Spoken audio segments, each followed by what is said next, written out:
to uncover the truth behind Homer's bedwetting. The whole family entered his dream together, only to fall off a cliff inside the dream. Professor Frink explains that dying in a dream means real death in reality, just as everyone stands frozen in confusion. Lisa proposes a theory. A rule governs every layer of the dream. 1 minute spent in this dream layer equals 2 hours in the next deeper layer. Marge fits everyone with special devices. Entered the next dream. In this dream, the family visits a therapist. The therapist says the first step must be to make Homer confront whatever lies inside the coffin. Homer fears his marriage is falling apart and refuses to face it. But Bart isn't afraid. He leaps down and yanks the lid open. Countless koi surged out, flooding the entire room in seconds. With no other choice, he enters Lisa's dream. The whole family becomes comedy performers here. Bart isn't fond of this world. He takes the whole family into the next dream. This dream is packed with beer and food. First, they feast at a giant grocery store. Then they head to Moe's Tavern for drinks. Marge pulls out a notebook. We've got 2 clues. One is marriage and the other is fish. But Homer becomes utterly enchanted by this world's beauty. He even declares he'll stay here forever. He rushes onto a roller coaster to numb himself. Meanwhile, at Homer's house, police suddenly burst in, order Professor Frink to remove the wires from their heads. The professor exploded. If I unplug them now, I won't know whether this device is safe to use on apes.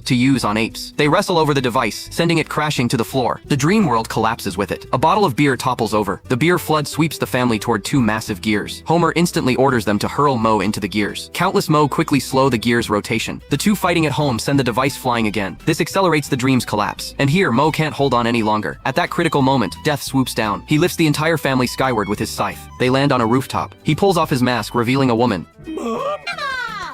Grandma reveals she's been living inside Homer's dreams. They needed the truth about Homer's bedwetting. Grandma opens a door. Behind it lies a massive movie theater. On the screen plays a younger version of Grandma, plus Grandpa and young Homer. Grandpa and young Homer head to the river to fish. Homer says he heard them arguing last night. Grandpa quickly explains it was just a TV show. Homer finally relaxes. Just then the fish bites. Homer jumps for joy, waving his arms wildly, and capsizes the boat. Luckily no one's hurt. They trudge home, disappointed. Soon after, Grandma left home, for reasons nobody ever explained. Then Homer remembered something. He'd taken Bart fishing days earlier. Guilt, not fear, was behind his bedwetting. That solved the problem. Don't feel guilty, Grandma said, because she'd left for reasons beyond her control, and she confidently entrusted young Homer to Grandpa. Homer said goodbye to the 3 of them. First he returned to the theatrical dream, back to the koi world. Then there's the world that plunged into the abyss. Finally his own home. Homer was thrilled to discover he'd finally stopped wetting the bed. I'm dry! Come on, everybody! Feel Daddy's underpants! We'll take your word for it. That night, they spun a top. To prove they were still in the real world, Homer spun the top. If it kept spinning, he'd still be dreaming. If it stopped, he'd be back in reality. It never stopped. Homer concluded he was dreaming. He suggested riding naked through town with Marge. Town! Sounds like a plan.